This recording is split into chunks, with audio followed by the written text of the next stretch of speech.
Our guest for today, Pradyut Voleti. Do we have him? Hi, Hi, Pradyut. How are you? very well. How are you? Am I audible? I'm just checking. You're completely audible to me. Am I audible to Awesome. you? Yes, sir. All right, fantastic. Welcome to this live with St.CLARET Pre-University College, especially with the sports department. Thank you. Thank you. It's an honor. I hope you're safe, healthy, and you're sound. Indeed, I am. Yes. Fantastic. It's a privilege for me to be interviewing you. My name is Vivek Vinayak. I'm the brand consultant at St.CLARET Pre-University College. I'm also an ex-journalist and TV presenter and a radio host. So it's you're one more celebrity added to my list of the celebrities I've interacted with. Not close to there right now yet, but yes, we're working towards it. You know, I had an opportunity of going through your profile and reading about the things you've been doing with kids in India. So I'll dive straight into the subject. All right. Everybody wants to play a sport, especially for their nation. Everybody wants to be a cricketer, wear the blue jersey or, represent their country and become a star. But here's a man like Pradyut Voleti who had all those opportunities, who did that, who played in the States, who trained under the best coaches NBA can offer, but came back to India to make a difference. So where did this whole social entrepreneur journey start for you? So just a few corrections. I did not go to the US as a player. I went there as a coach to learn Okay. basketball. Okay. Basketball has been the most important part of my life, All right. and it is still today. The last 4 Okay. months have been the most difficult time in terms of basketball. Our court has just opened. We're there every day now, Okay. playing. I know. So I did my schooling from a boarding school in Rajasthan, went on to play in Bombay at a college for a club in the Bandra YMCA, did my Okay. master's in clinical psychology from Amity University with a specialized interest in substance abuse. That Okay. was my area of interest, and I worked at some of the top rehab centers, majorly interned. Um, and basketball was still, the most important part of my life. I just didn't know I'd become a coach or like a social entrepreneur. My mother has been doing a lot of work with construction sites and the children of the laborers, etc. But I never ever participated in any of that. Okay. But yeah, I mean, why I got into the basketball, I'll probably address that first, and then we can get into the social entrepreneurship. I got into basketball because I just started watching a lot of teams being coached in my area, in the vicinity, in the societies. And I just started realizing that children were not being taught the game the right way, Okay. and all I needed to go on to was go on to YouTube and type a few drills and just see whether those drills are also being done at the grassroots level. And to my Okay. surprise, we were not even doing what is there available on the internet. Leave aside what is happening in America. We were nowhere close to what people in maybe, in China or Korea or Japan or any of these developing countries were doing. They're not really big on basketball. Japan's not huge on basketball. China has become big after Yao Ming became a sensation. But these are also developing countries, in terms of the sport. Okay. That's why I got into it. I started coaching. I was coaching at my society for about 8 to 9 months, but I felt that I needed more professional training, and that's when I decided to go to America and learn how Okay. to teach the game the right way. I came back in 2014, and I realized that there were village kids right next to my house. I mean, there's an urban slum and an old village where you had huge amount of energy in the children, but no access to infrastructure. Literally no access. When I say no access, I'm not saying no access for basketball. I'm saying no access for any sport. And that might be the case for 80% of India right now. If I'm not wrong, I don't have right statistics, but if I'm not wrong, 80% of villages in India will not have the bare minimal sports facility.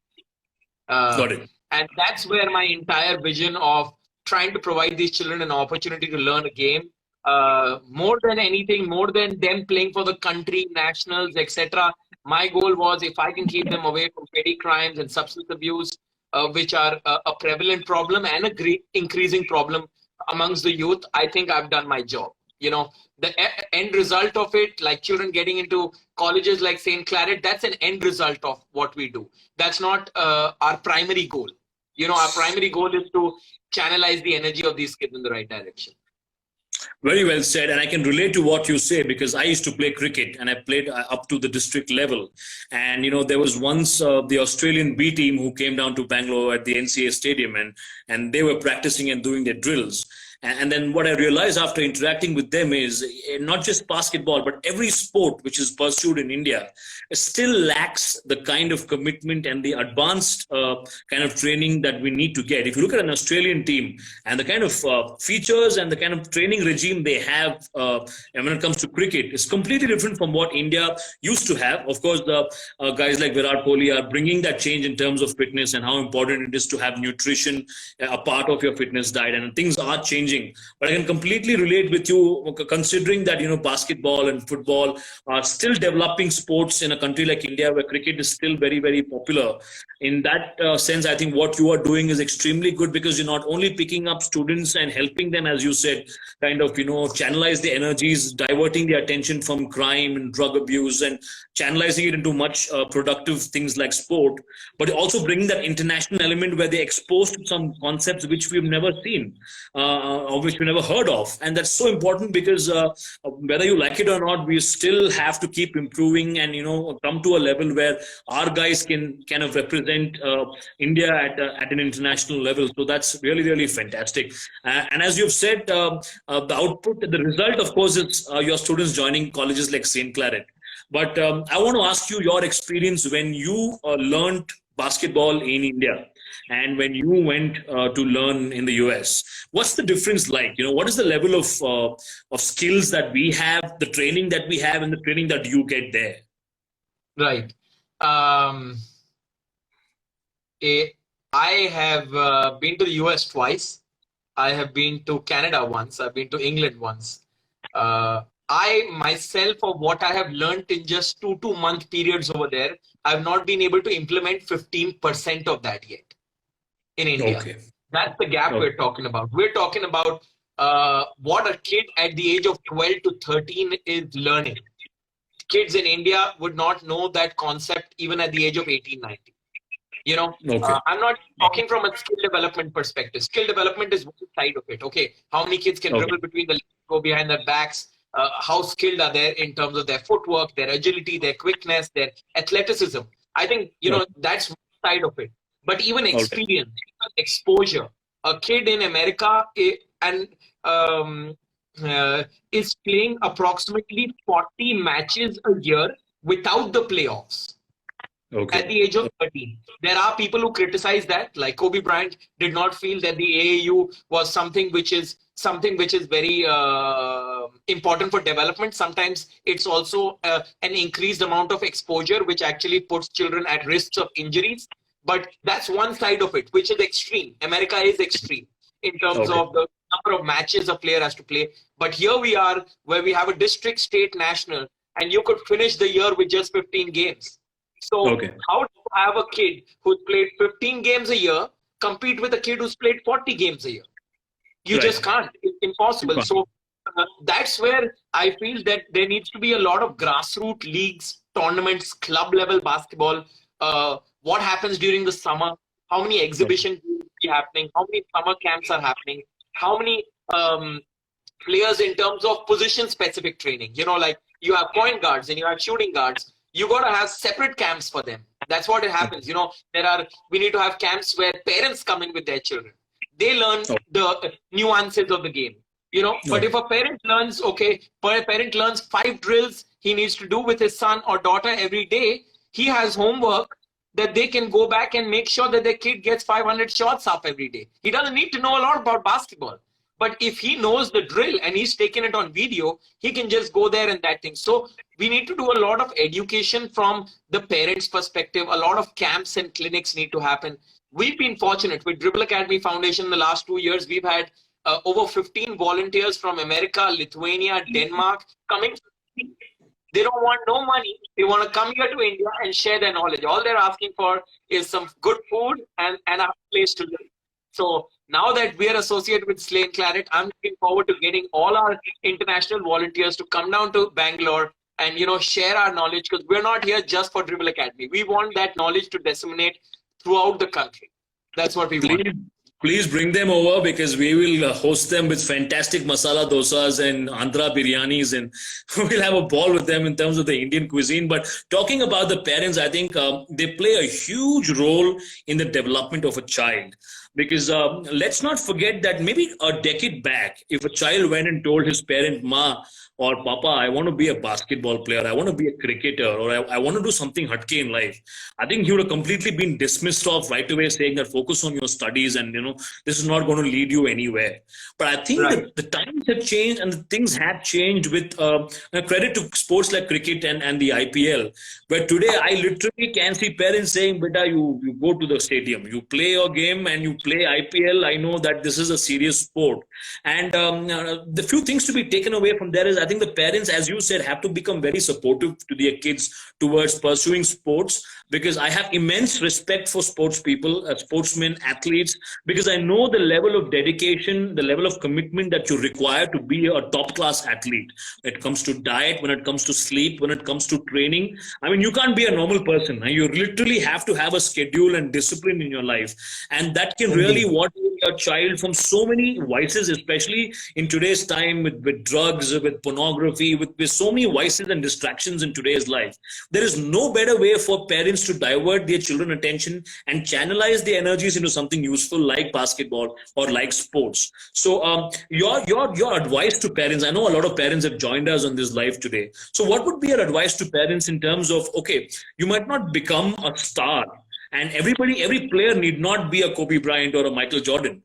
But I mean, we have stars like Pradyut. If not at the level of Kobe Bryant, he's still creating a difference for ballers, for basketball players in his own nation. So we want to see more and more Pradyuts coming up. So your advice to the parents who are joining us live? I mean, one is I've been fortunate that my parents let me dream. There's nothing bigger than that. I come from a doctor's family, not just my parents, but my relatives. So a doctor's son becoming a basketball coach is more like a shock within families. But my father was a firm believer in terms of whatever you want to do. If you want to become a gardener, become the best gardener. You want to become a plumber, become the best plumber. You be the best at what you do and everything else will fall into place. So one is, don't try to put your dreams into your child in terms of, okay, you know what, I wasn't able to do this, let me make my kid do this. Let them have the opportunity to explore. There's nothing bigger than that. And they will fail, they will realize they might choose one sport in grade 6 where they will say, I want to swim, grade 7th is basketball, grade 8 is golf. It's okay, let them explore. They'll eventually find what their niche is, number one. Number two is the odds of your child making it to the next level are bare minimum, not only in India, but in the world internationally for any sport. I mean, in America, you have a 0.01% of players from Division 1 basketball making it to the NBA, right? But you need to, what your child learns while he's playing a sport, which is discipline, teamwork, sacrifice, knowing how to lose. At the end of the day, how important is that in the corporate sector? How important is it in all sectors of life? Whatever job you do, at the end of the day, if you don't know how to work in a team, you're not going up the ladder. So sports is not just a way to divert attention. It's going to get your child to learn so much about perseverance that they might come back and excel in studies as well. And so that's our vision for the parents, to let them dream and let them play a sport, and 1 hour of every day of some form of physical activity is essential for their development. So I have kids over here in Delhi where their parents say, the kids tell me, be happy that my father is allowing me to play thrice a week when I'm 16. At the age of 16, I'm saying, if you're going to play thrice a week at the age of 16, what are you going to play like when you're 30? Yes. You got to play 5 to 6 days a week, 40 minutes, 1 hour, whatever Yeah. workout. There are hit workouts now. Everybody's trying to burn some calories out there. But at the end of the day, an hour of sports is not going to damage your child's future in any way. Absolutely. Absolutely. I think we spend a lot of time worrying and complaining and stressing about things like he's going to play and when will he study, when will he go to tuitions. And let the child breathe. I mean, he's not going to become a corporate or a billionaire overnight. Everybody takes their own time. Everybody has a different story. Everybody has a different journey. And we need to respect that and we need to understand that. I think sometimes parents tend to put their aspirations and dreams and transfer that to their kids, saying, I could not become an engineer, so I hope that you will fulfill my dream. That thing is changing, and I hope it will change faster. But you are working with some really amazing stories. The kids from the villages in UP, in Noida, in NCR. So tell me some interesting stories, because I've dealt with some underprivileged kids, and sometimes all they want is a pair of shoes so that they could play, or all they want is a meal in a day, or all they want is a new school bag. And sometimes when you deal with kids in good colleges like St.CLARET or other colleges, they have millennial problems that I don't have a new phone, or I don't have a latest gadget.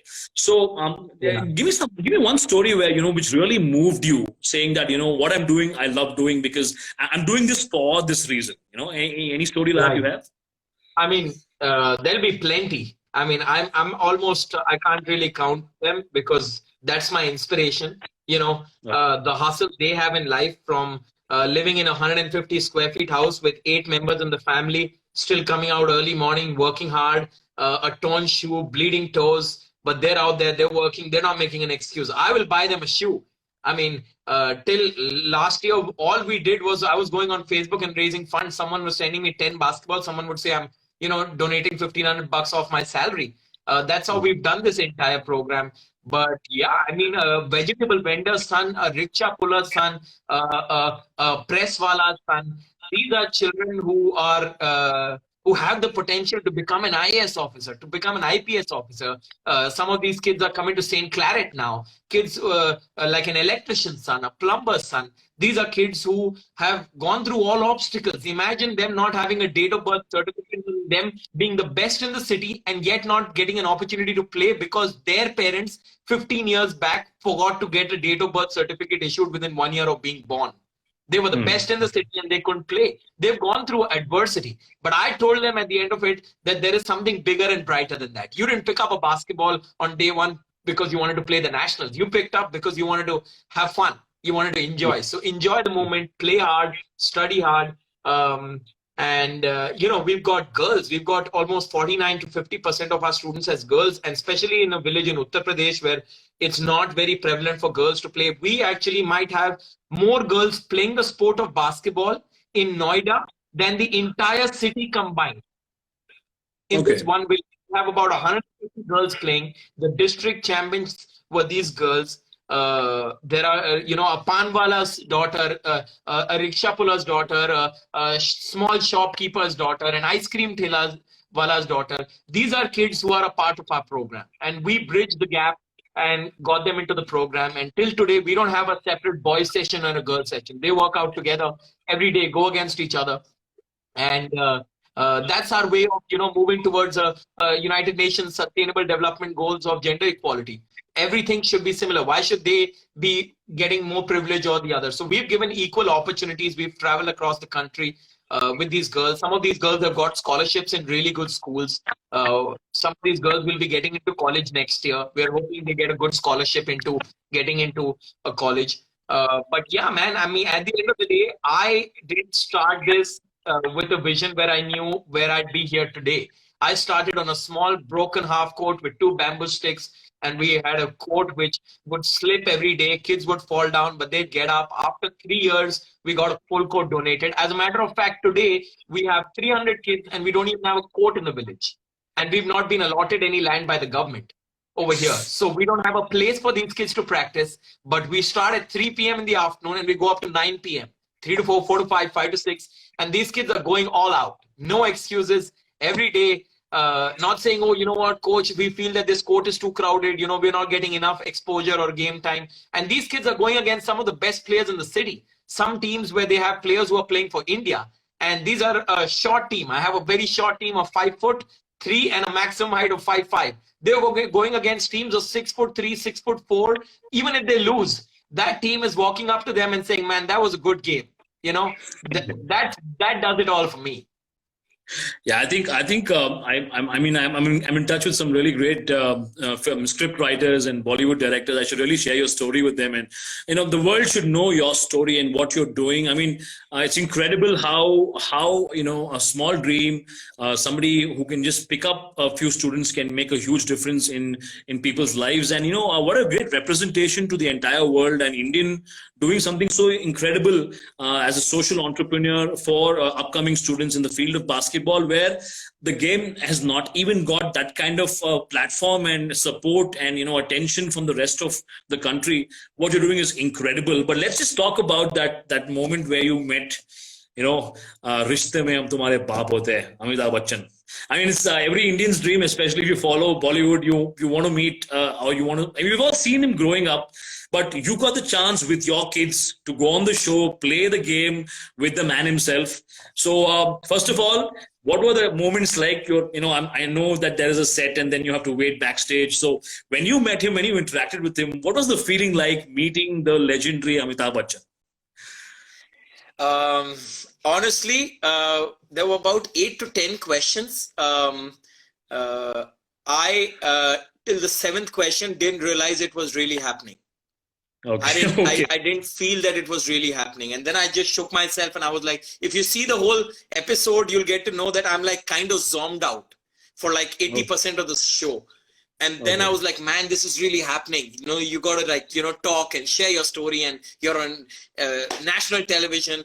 Yeah, I mean, he was the one who made me comfortable. We met backstage. He was like, don't worry, and he's read my script, by the way, okay? So just for your information, he goes into an entire detail where he reads scripts for over 2 to 2.5 hours. So he has a whole 40-pager, 20-pager on me, and he'll read that entire thing, and it's candid. So you don't know what question's coming up. What is he going to talk to you about? So I couldn't really prepare. But yeah, it was a surreal experience. My phone didn't stop ringing for like the next 7 days.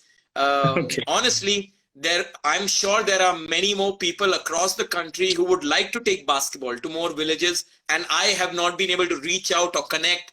And through your channel, I'd love to, let everybody know that we are on. If you have a village and you want us to take basketball, we will run the show for you. We need some financial help. We need some support, but we want to take basketball to 100 villages by 2030. That's our goal. We're around 9 villages, and all we need is some kind of funding to take care of the coach's salary and building a court. And I'm sure there will be many collaborators like St.CLARET which can come on board and support the program in some way. Because if we can take it to 100 villages, I'm guaranteeing you we will get LeBron James to come to India. Wow. We need to take it to 100 villages, and LeBron James will come to India. That's incredible. I mean, I actually have goosebumps. You said LeBron James, I have goosebumps because I know what we're talking about here. I mean, St.CLARET is going to be extremely honored and happy to kind of associate with you in all your endeavors. I mean, we're there for you, man. Whatever you need. I mean, 100 villages. Let's double that. Let's make this happen, because I feel it's high time that Indians start being exposed to everything else apart from cricket. I mean, I love cricket. I'm a cricketer. I love it. But I feel, I mean, cricket is self-sufficient now. We need to really start developing football, basketball, golf, hockey, even online gaming, for a matter of fact, because these sports are empty. I mean, today there are so many people who want to be a cricketer, but there's so many people who don't know there are space for a basketball player, a football player, and you can really do well. Guys like Sunil Chetri, Baichang Bhutia, these guys took it up as a challenge, and today they are playing at a very big professional level. So we're all there for you, and we're all there to support you. Pradyut, what you're doing is incredible and really, really challenging, I know. But I would just like to end this entire live by asking the viewers, of course, so many people who have joined us live. If you have any question for Pradyut, please put that in the comment section below, and we'll try to answer that for you. And let's not forget that from Dribble Academy, we have, for the first time at St.CLARET Pre-University College, two students, and it's an honor to have them, because we went through their profile and the kind of achievement they have done at an international level, despite coming from small towns and villages in India. Sachin and Dinesh, thank you so much for associating with St.CLARET, because it's an honor to actually give a platform for such students, and actually give them a chance, because you will get your admissions and you will get all the people applying to your college, but very rarely do you get a chance to be a small difference in a big aim, in a big vision like of Dinesh and Sachin. So I hope that that this association will kind of go a long way, and you can say a few words about and Dinesh. What do you feel about the boys, and are they excited? Yes, they're waiting on. They're working hard right now on their skills. They put up a hoop because we didn't have our own facility, so they just made their own wooden hoop and they put it on a tree. We can share that with you, and they're working out. I've shared some videos of them. They're trying to be as prepared as possible. They've not had as much exposure as Bangalore would offer, because they've gone for the Junior NBA World Championship, but they've not played as many school tournaments as St.CLARET would, and I've heard it's one of the best in the city. So I'm trying to mentally prepare them that this is going to get tougher by the day, so we got to work harder and harder. And they're on a special diet, and they're studying, they're enjoying the classes online. It's nothing like their old school, and both are really bright kids who really want to make a difference. And I've told them, this is your pathway to college.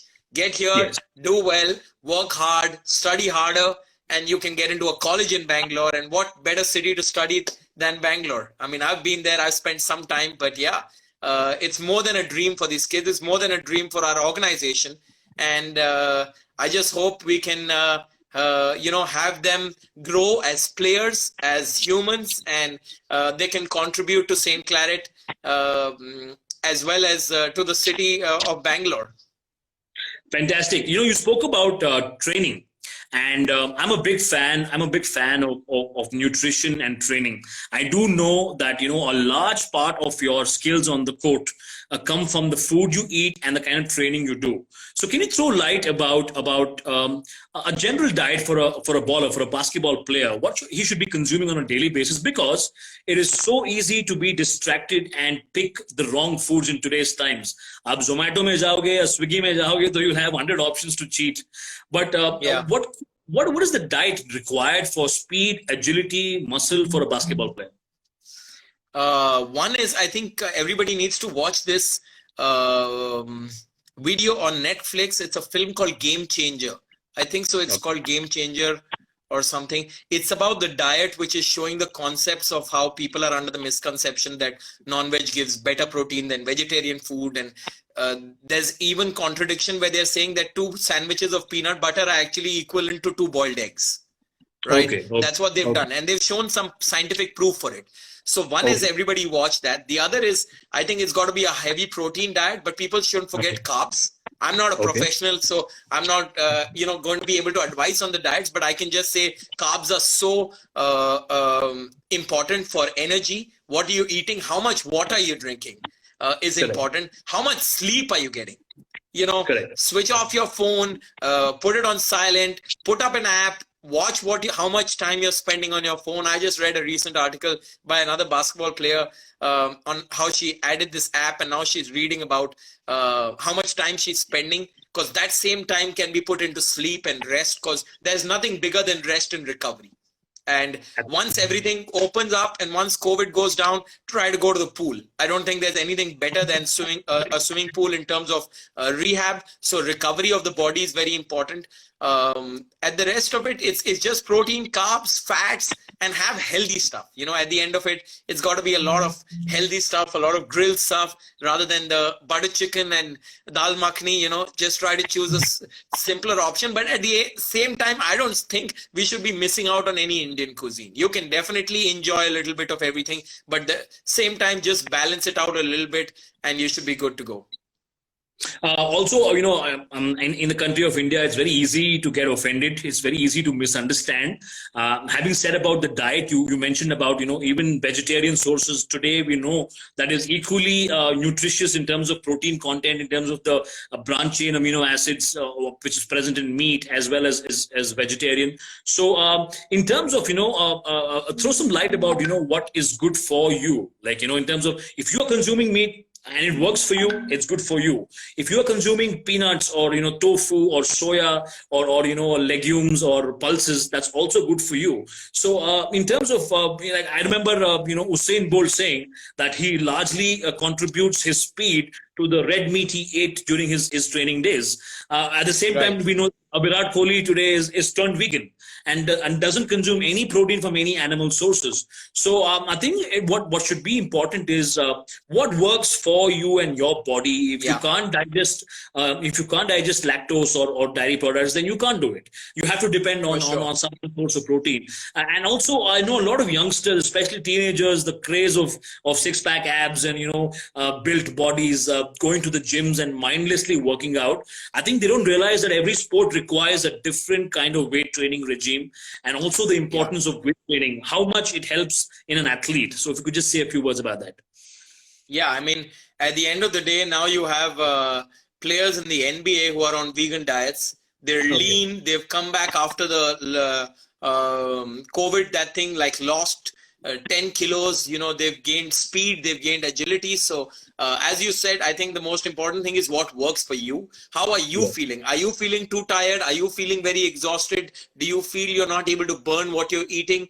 That's something which you have to analyze and consult a nutritionist. I mean, we're here, everybody is willing to spend money going out eating at a restaurant. How many of us are willing to go to a nutritionist? These are people who have professional experience in terms of that. So spend a little bit of your pocket money, try to go to a professional, and I'm sure they can guide you more in terms of sports and recovery and nutrition. Yes. Quickly, our psychology teacher at St.CLARET has a question for you, that you're also have done a BA in psychology, if I'm not wrong. You also are a psychology student. So and I do know sports psychology is an upcoming field, an upcoming trend. A lot of athletes do consider a lot of counseling to improve their mental state of mind before a game. So how has psychology helped you in what you do today? Yeah, that's an interesting one.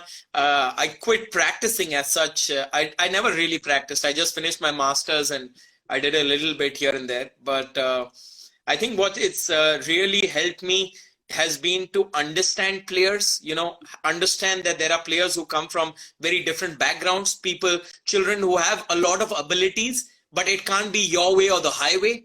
That's something which I've learned with players. With a team which is now just graduating, 2 boys coming to you guys, I've really realized that you got to let them be.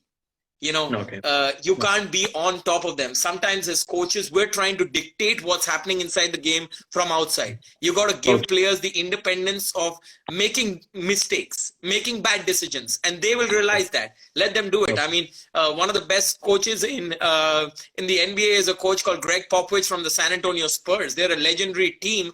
And guess what he'd do? He'd come out of a timeout and he would get Tony Parker, another legendary player, to come sit and talk to his entire team. He won't even talk to them. He said, I've taught you enough now. Now you guys need to figure it out amongst themselves. So psychology has really taught me that how to take a step back. When there is a tense situation, take a step back. How to not lose your mind in terms of coaching, in terms of players. And honestly, not just with the players we are working with, players even at the NBA level have attitude problem, have some kind of behavioral issues. Psychology really helps us understand the uniqueness of it. And for someone who has not watched The Last Dance, you guys got to watch it. It's on Michael Jordan, and you will see the GOAT. The real GOAT is not Jordan. The real GOAT is Phil Jackson, their coach. How did he get Dennis Rodman, one of the bad boys of the NBA, buy into his vision, into his theory, and he would make them show The Devil's Advocate, a movie, and he would make them understand you're this role and you're that role. So what is unique is that he understood that these 5 are not the same people. They are very different people. But if we can get them to buy into different roles, then they're a metal wall to, like, you know, go against. And that's what happened with the Bulls. They could have won another championship if they'd been together. So for those of you who have not watched The Last Dance, you got to watch it. There's not much on Phil Jackson, but you'll realize if you really see that. There's a book called Mind Games. I'm a basketball nerd, so I read a lot. And there's a book called Mind Games by Phil Jackson. For anybody who wants to understand how to get people to get in and buy into a vision together, he's the guy for us, especially for basketball. Fantastic. All right. I see my psychology teacher also, you know, kind of laughing there and liking what you said. But I'm all constantly, you know, because I do so many interviews, I constantly read about the subject I'm interviewing. And I do come across this trend of academic tourism. All right. And why I believe academic tourism is something very interesting is that I do know that a lot of universities in the US especially are ready to give you 100% scholarship to go learn, train, and study at the universities. And I do know a lot of companies who are actually facilitating these scholarships for students in Southeast Asia, like Singapore, Indonesia, India, etc., etc. And Right. we at St.CLARET Pre-University College have always stepped up the game. And we believe that we got to always do something different all the time and see for newer opportunities. In that sense, how strong is academic tourism, especially in a country like India? And I've heard that you get 100% scholarship to pursue a 4-year bachelor's in the US, play there, train there, and eventually, if you like everything, stay back there. So in that sense, Okay. can you throw some clarity? Yeah, I'll try to break it down a little bit. Getting Okay. into an American college on 100% scholarship is really, really, really difficult, especially Okay. at the Division 1 level where the maximum scholarships are available. Most Okay. of the players who are getting full scholarships at the Division 1 level are players who are not only being recruited from America, but Australia, New Zealand, Spain, Brazil, Turkey. These are countries which have established leagues which are high-paying leagues. So Okay. there are Americans who are playing in Turkey in a team called Olympiacos or Panathinaikos. These are football teams, but have really big basketball teams as well. And they get Okay. paid in billions of dollars. So one is, it's not easy to get there, but we need to create a pathway for sure. The pathway is we need to set up a system at the school level, at the college level. I am trying to set up a center of excellence in Delhi where we are going to help players understand what it takes to get to an American college. Okay. You know, Okay.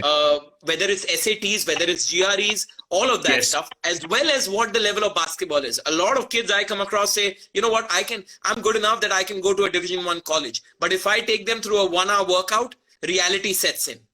That Correct. no, man, this is not where you're going. Yes. So Yes. one is that players need to watch a lot of Division 1 college basketball, like teams like UCLA, Duke, North Carolina. See that. The other is what is really unique and what can really happen for India, and this is what we're trying to do, is there are teams from abroad who want to just come to India for travel. They would love to, like a Lithuanian team or a team from Spain. If we can create a pathway for them to come for a 10-day trip, they explore 5 different cities, see the Taj Mahal, go to Bangalore, see a few other places, have good food, as well as play against 5 teams. They're not coming here to win. But imagine the kind of exposure it will give for Indian players. Yes. Because the only place an Indian really competes or sees an international player is at a world championship. Okay. Or when you're playing under 19 India or under 17 India. But we can get the world to come to India. Honestly, I feel the world wants to come to India. And Yes, we they just do. need to create a pathway, set up systems, make sure that they have good experiences in India and show that. But at the same time, in the last 2 years, there's a girl from Bangalore, there's a boy from Punjab. These are kids who have got full scholarships to colleges, which is amazing considering how backward India is in basketball right now. Even then they've got it, which means that India has immense talent and we just have to identify it, channelize it, you know, make sure that we have right footage of their games, record all their matches. A lot of times in India, we don't have any game recordings. We need to start recording all the matches. They're not looking for some big highlight, but they want to see a full match. They don't want to see just 3 flashy dunks. So we want to, you know, as I'm working with a lot of grassroots coaches, I'm trying to tell them, everybody record your games and put it up on YouTube. Now we have phones, we have internet, it's dirt cheap, but it helps me also. If I'm watching a game for St. Claret and I want to understand the strengths and weaknesses of the team, if I watch the entire match, I'm able to help your coaches coach more effectively. You know, so the idea is we all got to come together, and at the same time, if we can start identifying talent, and we are setting up a system, and I have already discussed it with Harsha, and we're trying to set up a system where we can have centers of development in Delhi, in Bangalore, at a few other places, wherever we have accommodations. So we can do a lot of exciting stuff at the end of it, because what people are not realizing is only when we have a mass pool of, let's say, 500 really talented players, then for us to get a very unique player will be possible. We can't just say we're going to identify 20 players today at St. Claret, and from there, one player is going to go to the NBA. That's not how it's going to happen. So we need hundreds of fundamentally sound players around the country. And from there, the next step is there. But at the same time, everybody must know we have leagues in Asia. We have a league in Vietnam, Bangkok, Thailand, and they are playing against each other. These are smaller countries, but they have people who put in a small amount of money and are playing. So at the time, we need to just make sure that we identify the talent, and then there are opportunities everywhere. Everybody must know that the opportunity is not only the NBA. The opportunity is pro leagues across the world. And even if you get to play in a league in Dubai, that's also big to start with. And then the next step can happen. You know, I've interviewed people like Kapil Dev and Steve Smith and Sharmila Nicolette, who's a golfer, and I always ask them one question. Well, you grow up as a teenager. An average teenager is, you know, kind of partying and, you know, in relationships, and, you know, is always on a weekend, you know, flying off with his friends. And what does a sportsman, or what does it feel to be like a sportsman, getting up at 4 in the morning, eating clean, training, and avoiding all the nonsense the teenagers generally indulge in? So you know, how do you see that life? Because they've always told me that in the end, it's worth every hour, every second of it. Leading a life of a sportsman is so fulfilling in the end, because you know, first of all, you know, you are fit, you're healthy, you make it big, you're doing really well. So in that sense, how does it feel to lead a life of a sportsman, especially for the teenagers, because they feel they're missing out on all the fun? Yeah, it's a sacrifice, I'd say, for kids. Whoever is giving up on the other things, I'm sure it's a sacrifice, but you don't get to the next level if you're not sacrificing.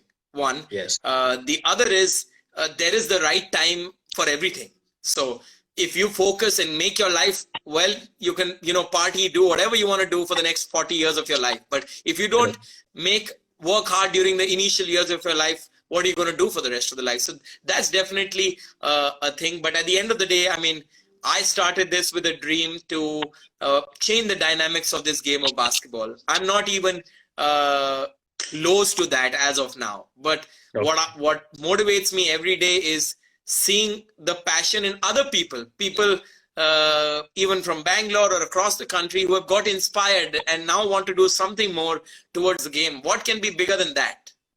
Absolutely, absolutely. And you know, when I speak to the principal of St. Claret Pre-University College, Reverend Father Sojan Abraham, as a brand consultant, I always advise my clients to look at customer experience. For me, customer experience is on the top of everything that we do in terms of marketing and communications and branding at St. Claret or any of my clients I meet. And considering that we've had this conversation today and all the people who have joined us live, I would like to say that some of the ideas you've shared with us is fantastic. It's futuristic. It is something that would improve the customer experience of our students here at St. Claret PU College, because I believe that experiences is going to last a lifetime.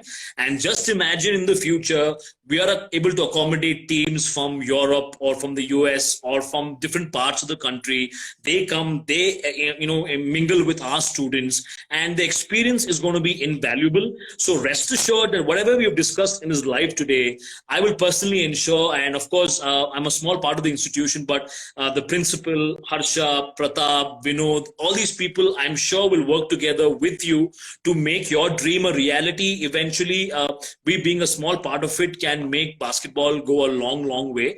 I'd like to thank you from the bottom of my heart for coming on the Instagram live today on our platform. I hope you enjoyed this conversation with me. I hope everybody who's part of this live learned something or the other. And the one popular question, I think 2-3 people asked is, when are you coming to Bangalore? When are you coming to St.CLARET University College? We would love to have you as our guest to kind of interact and discuss more. So when will that happen? Hopefully the COVID vaccine should come out soon.